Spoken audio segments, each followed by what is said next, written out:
On today's episode of Gathering the Kings. It just seems like everywhere you are, there's people, or you're galvanizing the team, or you're bringing in an audience to a degree. Is that a skill set of yours? Have you learned this over time? Are people just drawn to Big Daddy? What is this? What's up, everybody? I'm Chaz Wolfe, Gathering the Kings podcast. Today I'm coming to you with a new kind of guest. He's a king, but this guy's a big daddy. Rich Big Daddy Salgado, my brother. How we doing? Well, what's happening? What's happening? I just have enjoyed our interaction off camera, off air up until this moment. Obviously, was able to interview a colleague of yours a few months ago, but man, today is your show and I'm excited to get to know you better. So tell us, you got a couple businesses. You've got a little bit of an eclectic background in comparison to a lot of my guests. Tell us a little about what you're into right now, and we'll go into your background here in a second. Well, it's well documented that I'm in the insurance business. Yeah. That's my main business. And, the sexy part of the business, as I always say jokingly, is, the professional athletes entertainment sector of my business, which, again, like I said, it's been well documented. It's some of the biggest names in sports and TV and entertainment. Yeah. So, that's A. And if we get to the rest of the alphabet, I can go pretty deep, but we won't go A to Z. But, Okay. I have that. I have Gas It Up, which is a mobile fueling, Charge It Up, which is our sister company, for electrical vehicle charging and whatnot. So between those two things, and I figured, why not add something else? Right. Now I have a company, it's called Wealthway, and it's a real estate fund, and it buys and, it doesn't really sell properties, but we look to, buy commercial real estate.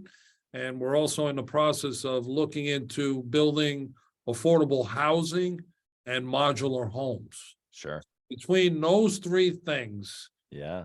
I'm going 24/7. Yeah, you're a busy man. For the listener's sake, I mean, he was totally humble in that little ABC there, but you're known as the NFL insurance guy. Like you said, well documented.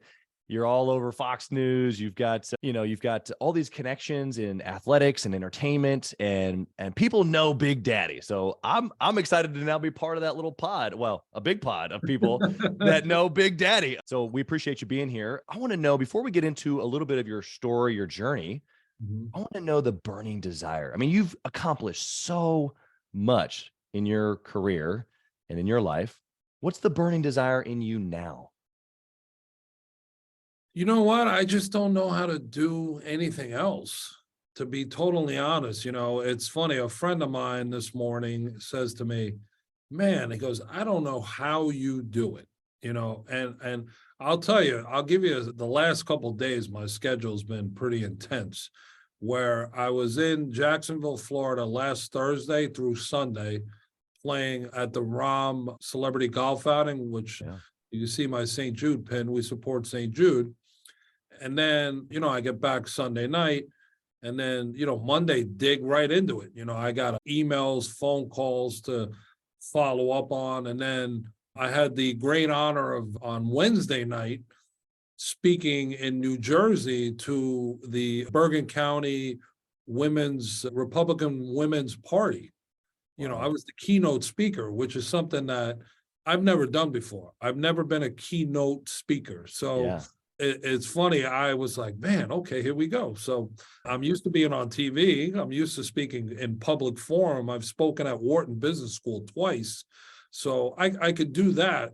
But this is a whole different, another monster. Not only am I going into the right wing, but it's all women. So now I'm saying to myself, okay, how do I attack this? Well, I get two friends to help me, and we go over this whole thing. But then I got smart. I'm like, why don't I just ask the best person in the world that I could think of that could help me?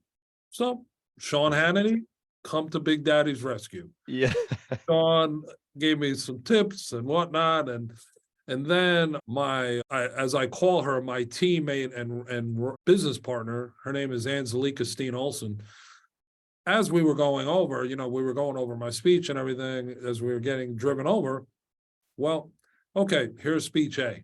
Well, when we get there, all of a sudden I had to turn the speech around because Oh, it was, I guess, more geared towards me than it was really the group.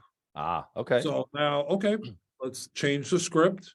Yeah. Then I made some changes, but I just went with my inner feeling and passion. And I was compassionate about it. And I ended up knocking them dead, So it was kind of, I adjusted on the fly, Yeah. So it was something that I guess you're used to. Most people aren't, but You I, I are. can I can definitely do it.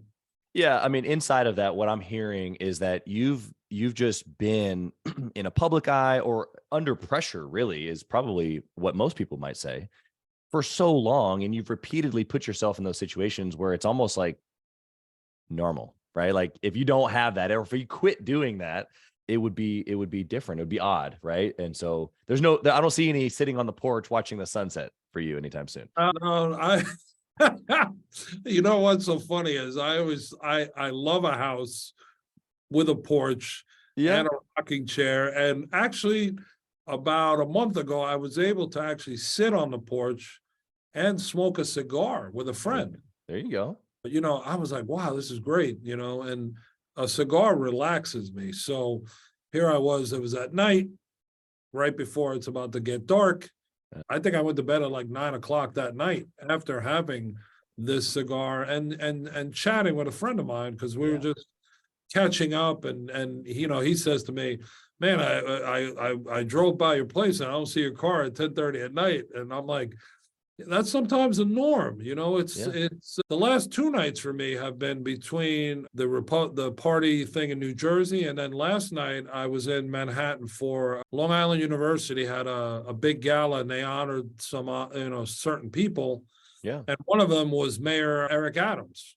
So we went to that, and that was a great affair. And believe it or not, the Plaza, I've only been there twice. And I'm a New Yorker, but Yeah. I've only been downstairs at the main bar and whatnot to meet people. But going upstairs, I was like, oh, okay, this is what it looks like. It's Yeah. an old kind of exquisite kind of place, but Uh-huh. but the gala was incredible. So, and I got home last night at 11:30. So, Yeah. and I get up at 6, so it's not. Uh-huh. I get 5.5, 6 hours. I'm good to go. Yeah. Yeah. Your schedule sounds a little bit like mine.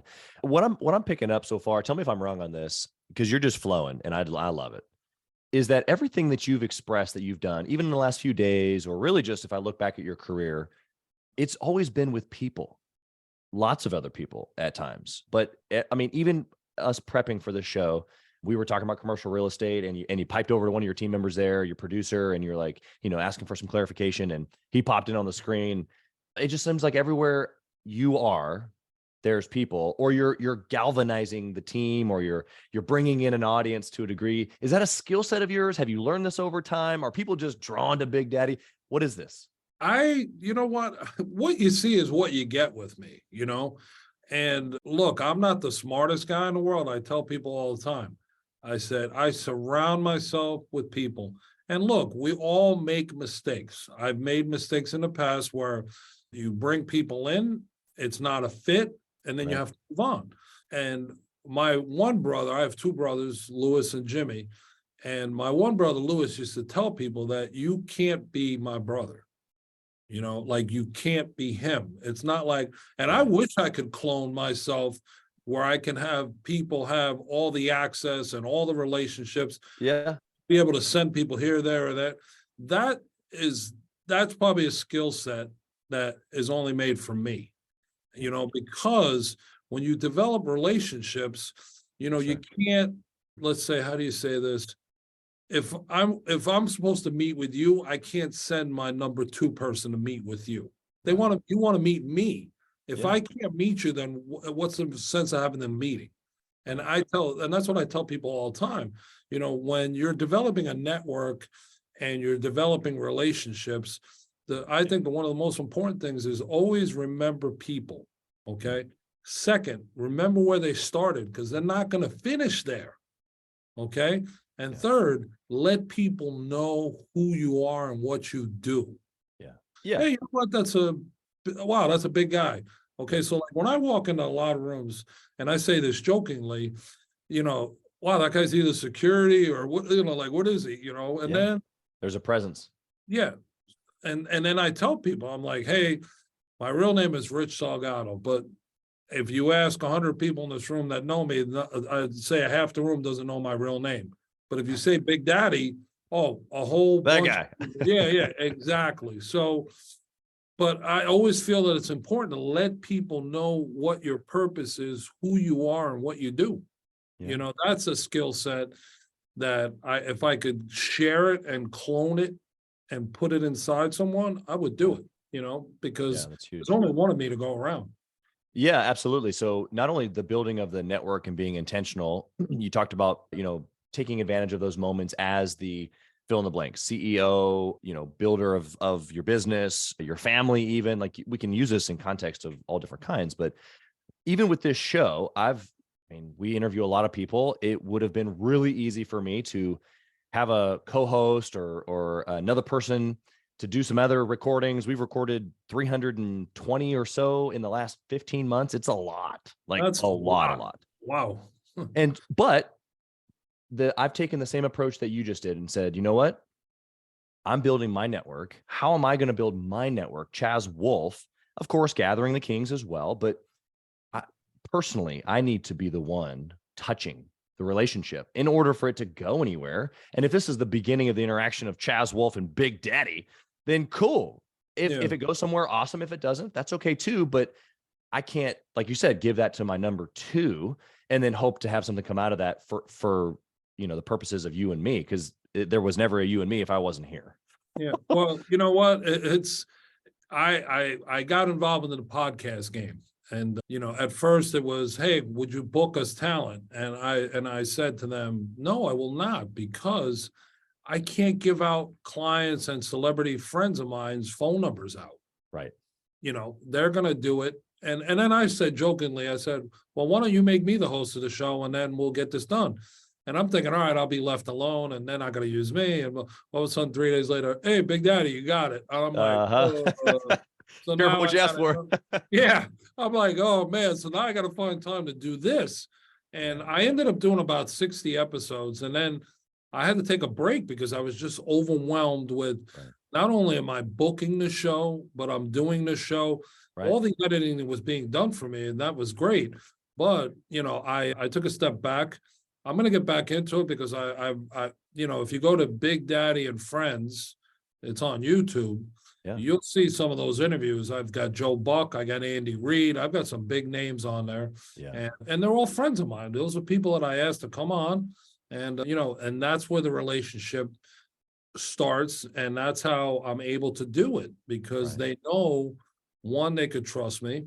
Yeah. Two, I'm not trying to be Adam Schefter or Jay Glazer or Kevin Weeks or Billy Jaffe. Those are professional people. That's their job. Yeah. I don't want to know stats. I don't want to know, it's a friendly chat. Big Daddy and Friends. I'm not trying to be Joe Rogan, although, listen, Joe Rogan has been very successful and made a ton of money. That's right. But, they also call people out and they want to try to get answers out of people where I'd be putting relationships in stake. Yeah. Speak. You got a different approach. Yeah. So I use a different approach and it's been fun. Yeah, speaking as a Kansas Cityan and Super Bowl champion of this town, you say a name like Andy Reid and people in this neck of the woods freak out a little bit. And so we might have to do something cool there. But I love, not to cut you off, Steve Spagnuolo is a very dear friend of mine. I have a lot of ties to the Chiefs. That's awesome. Andy Reid, Steve Spagnuolo, Ted Cruz, the head PR guy for them, who you always see him behind Mahomes or Andy. Sharp looking, very sharp dressed guy. And I would tell him, I said, you're one of the sharpest dressed cats in the league. Yeah. We get a big joke out of it. So again, and I went to the Super Bowl this year, and obviously then I went to the Chiefs victory party after the game. So that was, a lot of fun. So I think we talked a couple of days either before or after that originally when we first connected, and you were telling me a little bit about it, but Yeah, I mean, I think what we're discussing and the value for the listener is you've built a network by providing value, saying yes to things like a podcast. That wasn't just like a little podcast. That was attached to some big names, a pretty big network, a lot of things that were like really influential. You really downplayed that, but that's okay. I appreciate your humility. What I'm learning, even in my own like journey of business, but what I'm really hearing from you that I really want to transfer to the listener is that you've just kind of like done the work and said yes to building relationships, which I think is overly stated and underly performed, if that even makes sense. So I guess my question for you as we kind of move on here, as the listeners hearing build relationships, the beginning of, whether it's a podcast or whether it's, me serving a client or going to a gala and introducing myself to some new people, like it's constantly putting myself out there. Is there anything else practical that the listener can do, small or big, as a business owner or a family person? How can they take this advice that you're giving to them, that their network is basically everything? I always preach, let people know who you are and what you do. Okay. When I started this business, the insurance business over 30 years ago, insurance is not a popular subject. Okay. Especially with a 21, 22-year-old kid that thinks he's the best thing since sliced bread. That's right. And, anyone can be hurt, anyone can die, anyone can have an issue. That's right. So my biggest goal in the beginning when I started was to be in front of as many people as I could, but I spent a lot of time traveling. I was going to Super Bowls, I was going to Pro Bowls, Senior Bowls in Alabama, All-Star games, and I was also going to college. So I'll give you an idea of what my schedule was in the beginning. Yeah. I would go Tuesday nights or Monday night football games. Tuesday nights, I'd go to hockey games. Wednesday nights, if there was a hockey game or whatever, I'd take a break. Thursday nights, there was always a hockey game. Fridays, I would travel to the college game I was going to, and then go to games on Saturday, travel back, and be at an NFL game on Sunday. So I really invested the time to be in front of people.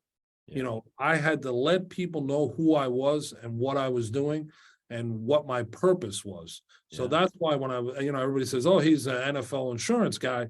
I spent a lot of time being at stadiums, arenas, practice facilities, practice rinks. I was everywhere. And then, okay, so how do I get the message out now? Now I got to attack the media side. So then I started I was dealing with all these media people that were interviewing people. And then, oh, who's that? So I'm standing out and people would say, I didn't know you were an insurance guy, well, interview me and I'll share what I do. Right. And that's why, look, Sports Business Journal, The Athletic, Wall Street Journal, New York Post, Newsday, New York Times. I've been featured in all those publications. Google did a big feature on me. They didn't do me a favor by doing it, but because all of a sudden I had about 800 resumes. Yeah. People, hey, Big Daddy, look at I want to, and all of a sudden I'm like, my server got shut down from all the emails. Wow. Which I had to deal with that. But the cost of being famous. Yeah, no, I'm like, oh my God, I didn't know, I wasn't wishing for this. I just wanted to take every piece of media, whether it was print or TV, and use it to get more business, to get people notice who I am. So now here I am, I take it to the next level. I do TV, and now people are looking at me. My website's up, all that. Hey, I'm Rich Big Daddy Salgado. They see all the people that I deal with. So now I get phone calls from mothers of kids that are in college because they're, hey, I didn't know, can you help my son? Can you do this? Can you speak? Then I started speaking at schools. So I've spoken to Georgia Tech, Temple, and the list goes on and on. So I'm always trying to be out in front. So that's what whether you won't listen, I've helped clients promote their businesses. Yeah. My pizza shop, it's well known. If you Google it, it's called Umberto's. Between two Super Bowls, and Michael Strahan helping, we've gotten them, I think it was close to, I don't even know what the number was, in millions of advertisement for free. Oh yeah. And you know why? Because it was just, I was able to do it. And I understand the magnitude of how to brand and also rebrand. And I went through a period where I was at such a high level of branding, I fizzled out. I mentioned Angelica before. She came in, she rebranded me, and now we're taking this again to another level. So, Yeah. That's the bit of advice that I would tell anybody, whether you have money or not. You don't need to have money. Social media is free. That's So right. take advantage of social media and get out there and tell people who you are and what you do and what your benefit is, how you can help them, whether it's save money, save time, save effort. But, be enthusiastic about it. You just can't there and be, oh, I'm a florist. You know what I Right. mean? Right. Like, nothing against florists, but you have to be motivated, be driven, and there should be a goal. You got to reach that goal. Yeah, I love and align with everything you're saying. The action that it takes is just always so much more than we realize. I love how you're pointing us in the right direction of attention, right? Whether it's social media for free or making a connection, either being a guest on a podcast or starting your own podcast or doing a local TV thing or trying to get national recognition. There's just so many ways out there. I had a guest on my show, I don't know, maybe 4 or 5 months ago. He's a pest control company. And they used a local story that had to do with animals, and it got on the local news, and then it kind of like got viral. And he was just telling me about how he just never would have dreamed how this little bitty thing that they decided to do to help animals would have gone so crazy viral. But news station got a hold of it. It was absolutely all this free advertising and promotion. And he was already a big company, but it blew up, kind of broke down their server as well, per se, but that's what happens is like, we expand and then we break and we kind of have to rebuild and put it back together, maybe even a rebrand. And then we go back out and try to do it again. And that takes energy and probably a lot more attention towards attention. Hopefully that makes sense for the listener, but that's everything I'm picking up so far from you is not only do the work of putting yourself out there, being clear about your message, who you are, what you stand for, what your purpose is, but also I heard confidence and not being like ashamed, like get on a podcast and talk about it because it's valuable. We talked about that. I mean, I do this with every single guest of mine, but I'm like, hey, you got full permission here because I want my audience to know you. I want them to know what you do, how you do it, why you do it, because there's somebody out there that needs what you have, or maybe just you individually. I don't know. And that's my responsibility now as the host to connect you and whoever the proverbial they is that's listening. You know what I mean? No, I get you 100%. I mean, look, the big joke is, hey, am I big enough to be your client? And I'm like, why? Are you supposed to be taller or heavier than me? I mean, no, it's, I'm here to help every person that needs help. We insure people from all sizes, and I say that jokingly, from my mailman's a client all the way up to, we have a client, several clients that are billionaires, and just because they're a billionaire, it doesn't mean they know everything. They're successful, they surround themselves with the right people.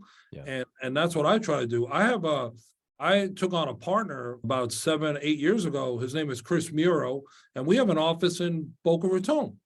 And there's a lot of things that I do well that he may not, and vice versa. I'm not an office guy. I'm not a paper guy. And it's well documented. I get reminded almost every day.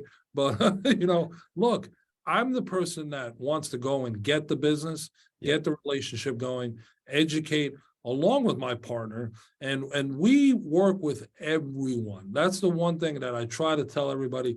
Do not look at me as only a person that works with celebrities or professional athletes. That is not the case and never will be the case because everyone needs help when it comes to insurance. Right. Everyone needs it. It's important that you have the right person selling it to you and making sure that we sell it not for our sake, but for your sake. Yeah, That's the true. difference between us and other people around us that are in the business. Because in the insurance business, there's a million agents out there all over the place. Oh yeah.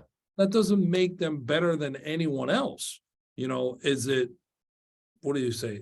Insurance people get paid by the amount of insurance that they sell. We get that. And obviously, look, we're not a charity, so we like to make money. Yeah. But it has to be done in the right and correct fashion so that the person buying it feels comfortable that they were not sold a bag of goods, and also that they're comfortable that they want to refer us to other people to help them. That's right. Because again, that's how you build the network, and that's how you build clientele, and that's how you build good, sound business. Hey, kings and queens, Chaz Wolfe. I want to talk to you about something that's super important to me. We put a lot of time and effort, we meaning myself and my team, into this podcast, into the content that goes out every single day.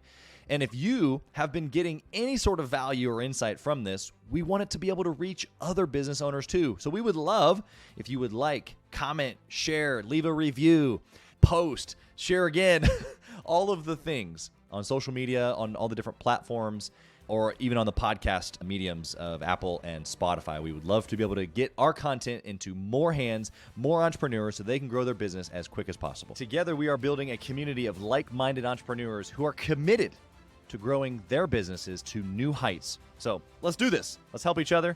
Let's help each other grow. Yeah. Yeah. And really what you're teaching is good principles for, like you said, business, but even inside of the business, just a sales process, sales mindset. Any good or service that's being sold for the sake of the salesperson, as opposed to the person being sold to, is erroneous, right? But it happens so many times, and that's what we get, the kind of like the icky feeling. And so I'm taking away two things. Not only put yourself out there and then also make it known who you are, what you do, why you do it.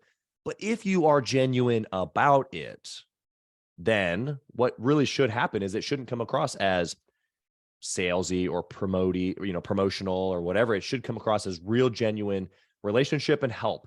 And then through that, you build a network, you build a business, you build referrals, you build a lifetime of success. Like, did we just kind of like bottle this up and we can go sell it now? Yeah, I wish, right? We'd make a lot of money. That's right. That's right. All right, Big Daddy, I got to know of a practical, you've got a long history, different industries you've been a part of. What's a good decision that you've made in the business world, if possible, or maybe outside that would be practical for business, that you would repeat, or that you would maybe advise other people to do the same that you did? What was that good decision? Align yourself with people that think the way you do.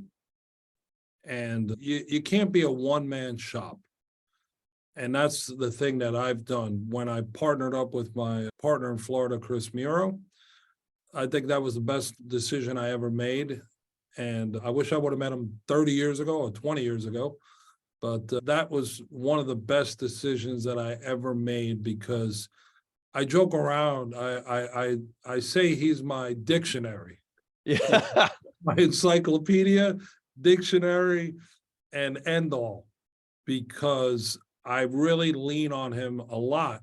Yeah. When it comes to, there's different insurance strategies.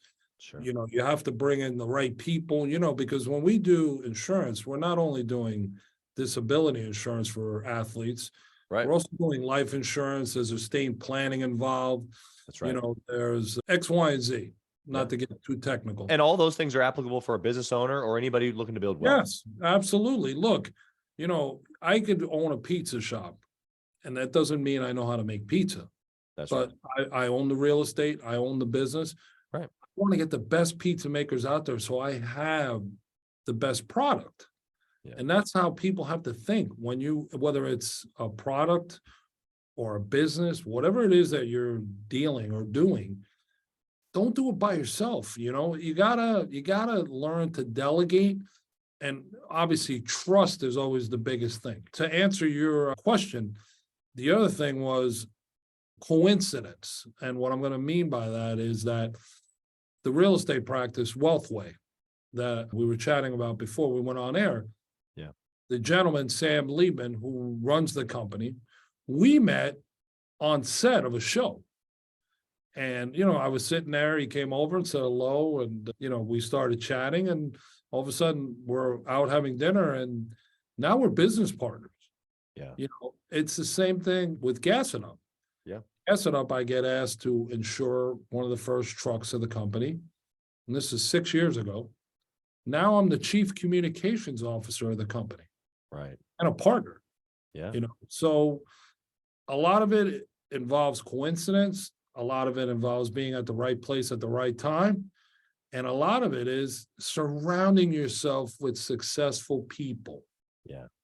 Success leads to success. It's now all of a sudden your doorbell rings more, your phone rings more.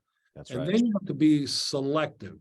So now I've gotten to that point where I've brought in some people to be my selectors. Yeah.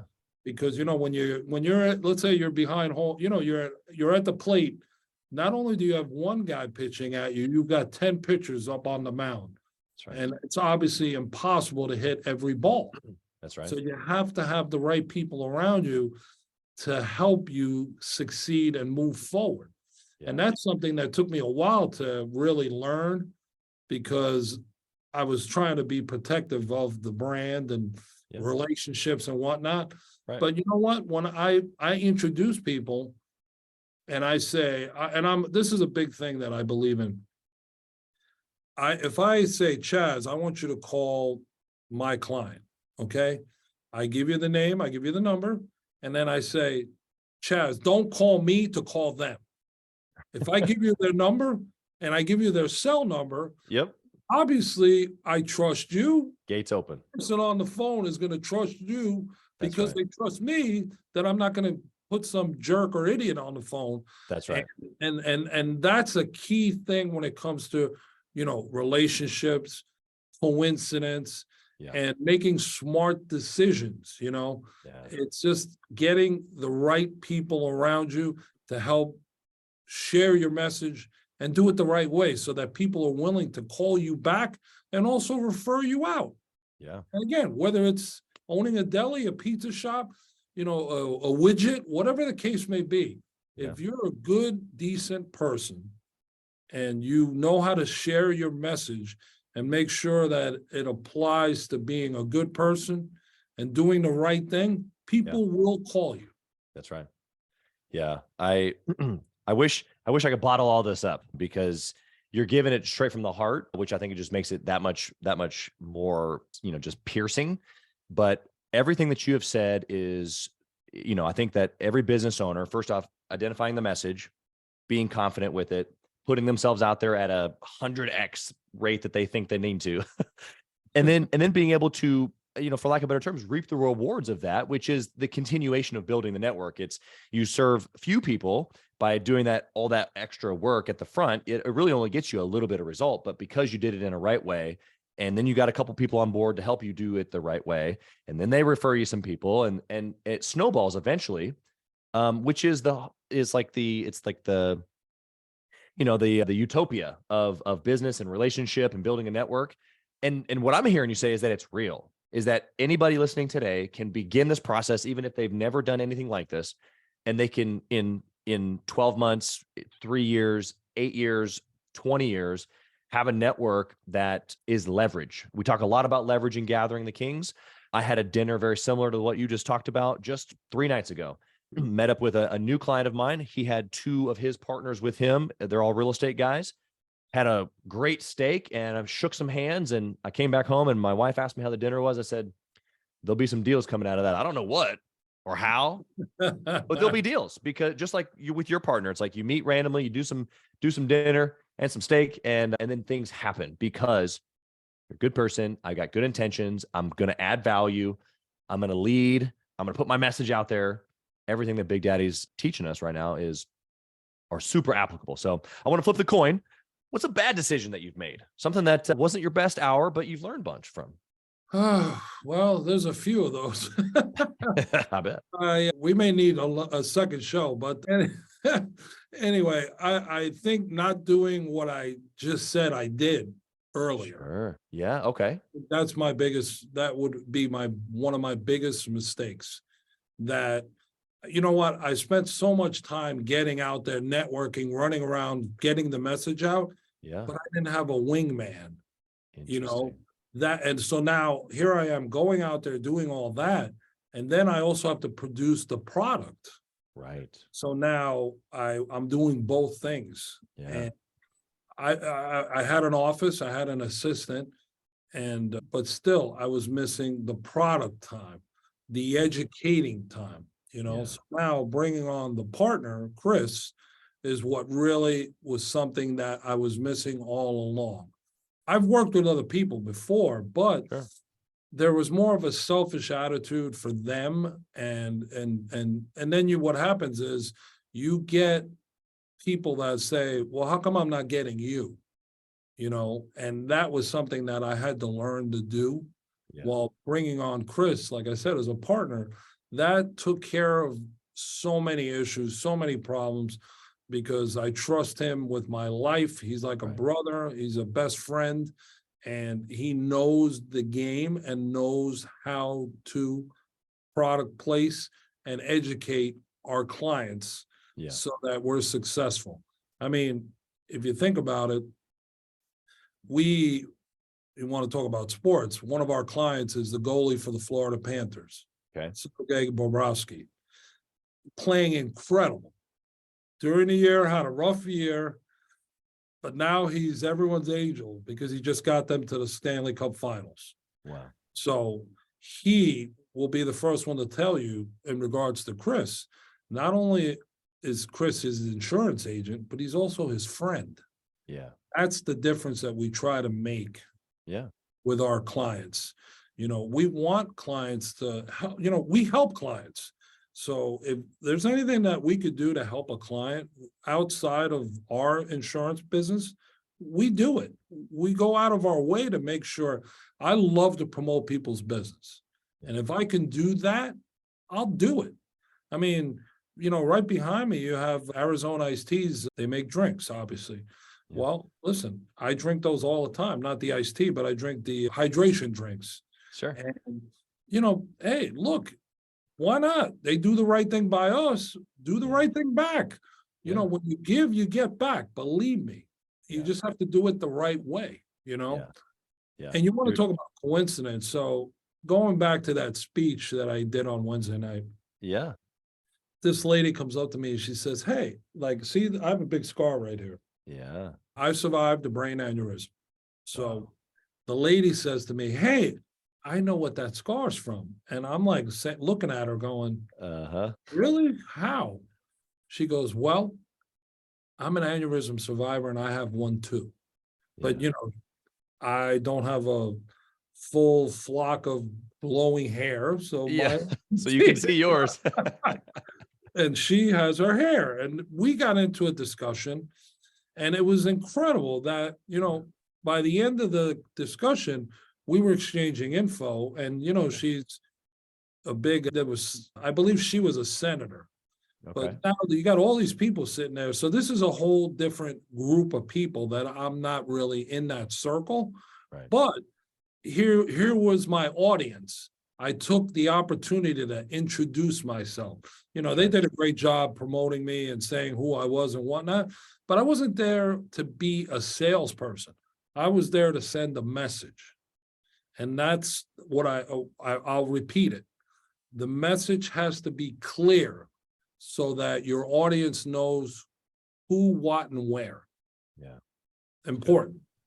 It's good. It's good. We started that conversation off by you saying that, you know, waiting so long to get your partner handicapped you. And it's funny because as a guy who knows a lot of people, you would think from the outside that, you know, having this person would have been maybe a sooner play for you. But I loved the angle that you gave of, you know, I don't know, especially when you work with high profile people, it's like you want to be able to give premium service and you feel like you have to do it all yourself until you find that person who like matches you or even exceeds you in that. And then what you said is it gives you confidence that you trust Chris, and we should be able to trust our number two or our partner. It may not even be a number two. It may just be an equal.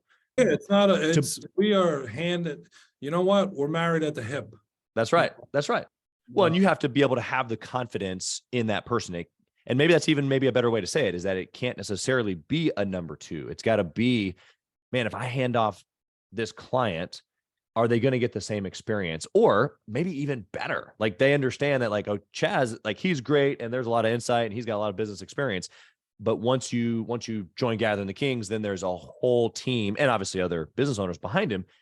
And that way it doesn't have to be just Big Daddy or just Chaz Wolfe. That's the value. Of course, we're trying to be as valuable as we possibly can. But what I'm taking away is like, man, if I can add value to my clients or the people that are around you or around me through other people that are around me, then I'm like 100xing the value of me. Well, I'll tell you where I would have had great value for Chris had we known each other. In 2008, obviously, I suffered an aneurysm, and that derailed me for probably a good year and a half. But I still did business from bed, because I was still able to get on the phone. Sure.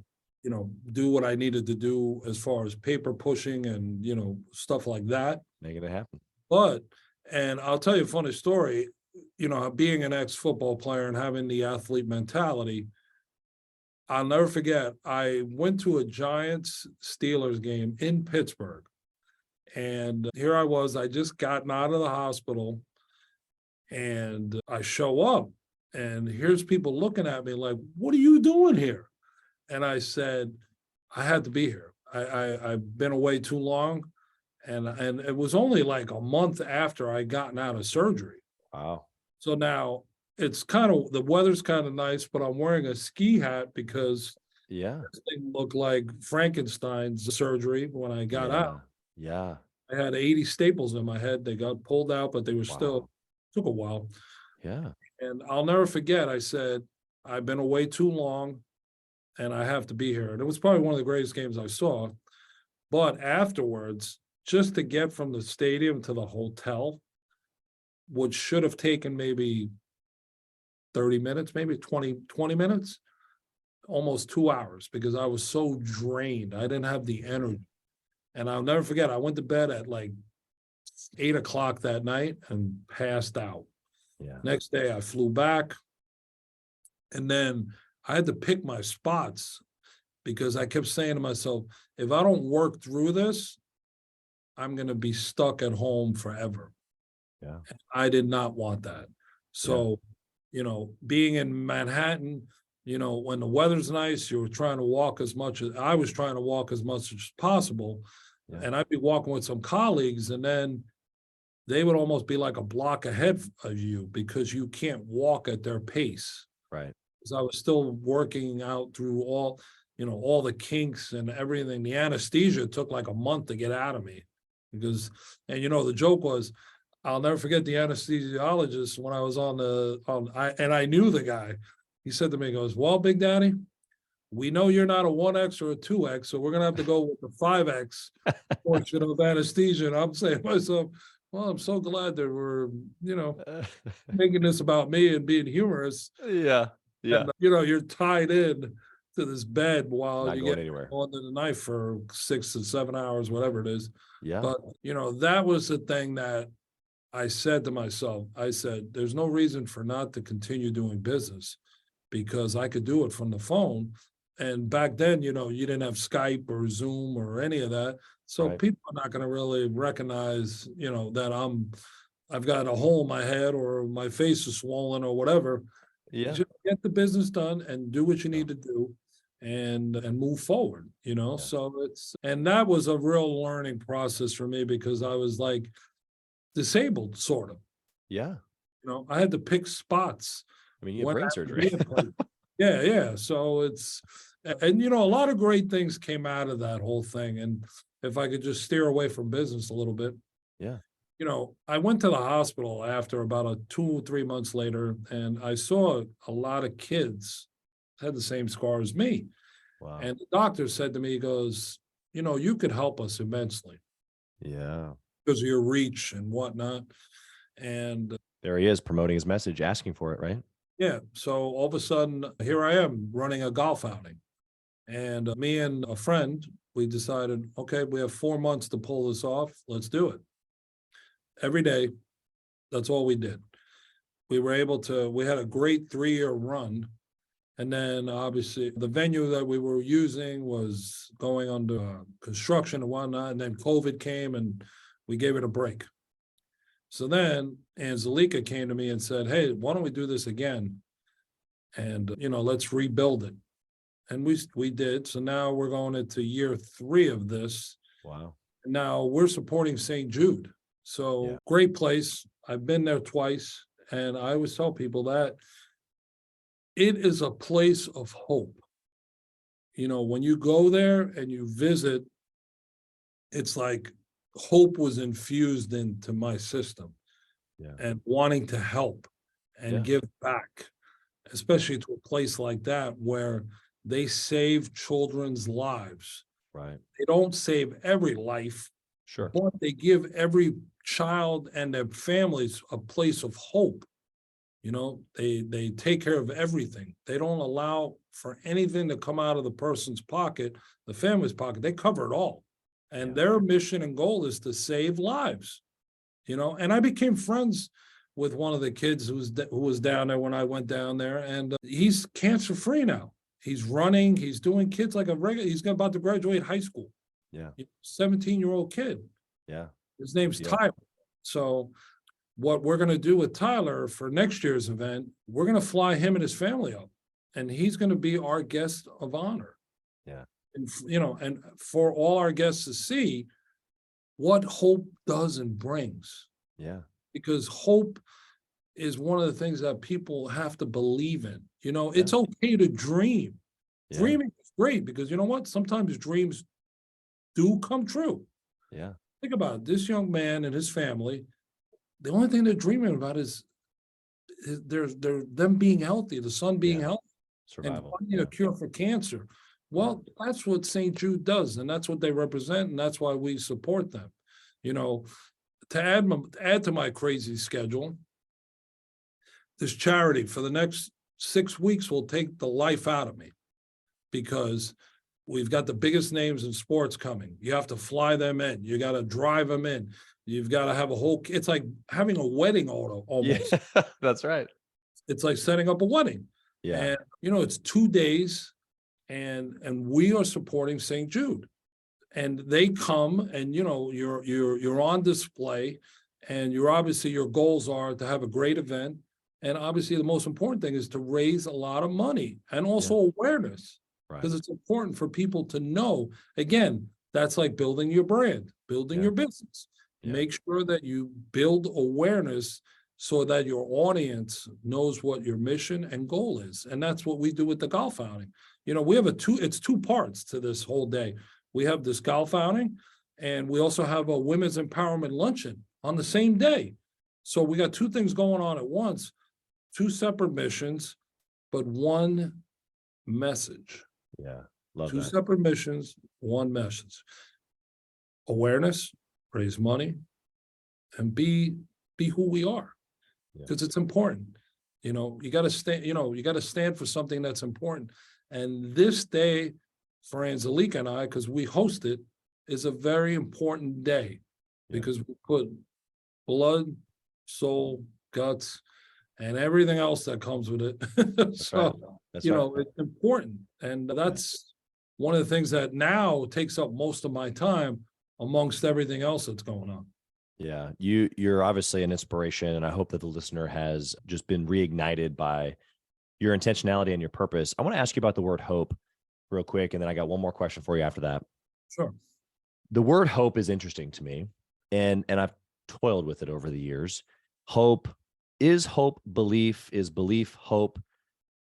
That then maybe first question, sub question to that would be, how does one listening to you today walk away with hope? What does that look like? You described hope as Tyler and his family desperately or with a burning desire wanting healing in his body, a medical breakthrough or health. And so I guess my question is, what is that? What is hope?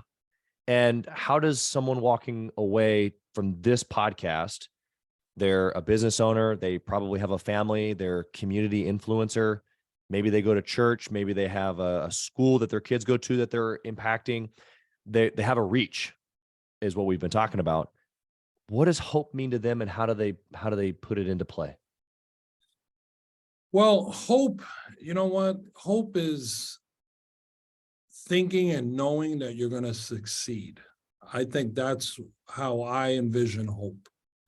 Obviously I've been sick, and it's having the issue that I had with the aneurysm. Look, I'm a big believer in prayer. I pray every night.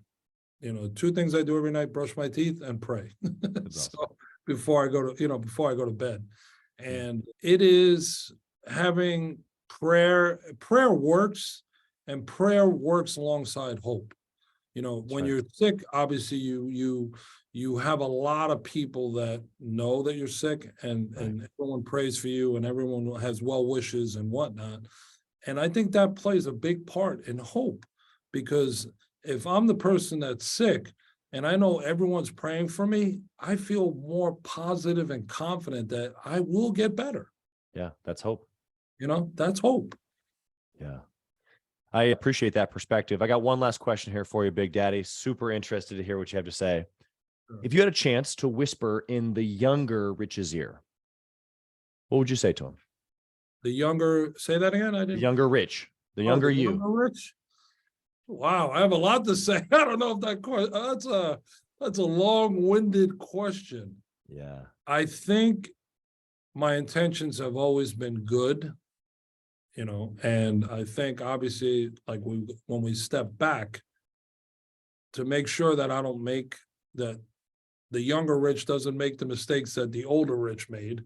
Sure. That would be really the message that I would say. And take your time and understand to share. I share all my resources, I share every contact, whatever I can, but share knowledge, and also share a little bit of your success. And it's not that I don't. It's the beginning where you're saying, trust, get the right partner, trust somebody, and then trust your instincts. Where sometimes I may have been, the older Rich may have been not gullible, but what's the word I want to use? I kind of let too many people in. Sure. And also, when you listen to too many people, it's like, in sports, you don't want to listen to your locker room lawyer. That's right. That's the guy that brings teams down. And what happens is, you listen to the wrong person, it's not good for your flow, and it breaks your flow. Yeah. So that's the older Rich would tell the younger Rich to, pay attention to that, because I was letting A, B, C, D, and everyone's attacking you, and you're like saying, well, they're right, they're right, they're right, they're right. And then how many people could be right? You know That's what I right. mean? And it's like, you've got to go with your instinct, but also know what you're doing, realize that. I think that's an important thing that the old Rich would tell the younger Rich. Yeah. I appreciate the vulnerability there. I think you gave several messages there to the younger Rich, and I think that they were all super applicable. You've been incredible here today. A story after story of just success and just principles, man. You are a man of doing the right thing, and you've been doing the right thing at a high clip for a lot of people for a long time, and I'm honored to know you. How can the listener find you? Number one, if they need insurance, whether they're an athlete or just regular old Joe running a business, and they want to reach out to you for an insurance policy, or they want to connect with you for other reasons, or maybe they want to pick your brain about business or community building, how can they find you? Well, I'm on social media, so you can find me on Facebook under Richard M. Salgado. I've got several pages there. You can find me on Twitter at Coastal Advisors. I'm also on LinkedIn, and I'm on Instagram under Big Daddy Insurers. So I think I've got everything. We're working on a new website, so that I'm not going to give that out because it's not ready to be launched yet. Yeah. And with all those platforms, you could find me. It's funny.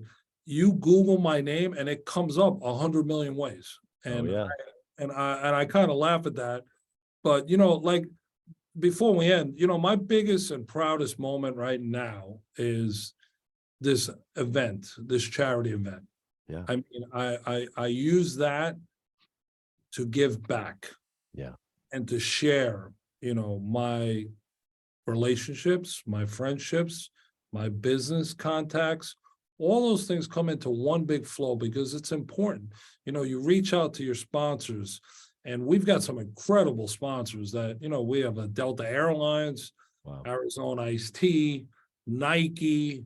I mean, the list goes on and on and on. And it's important that, when you have these great relationships, and it all starts from what we talked about in the beginning.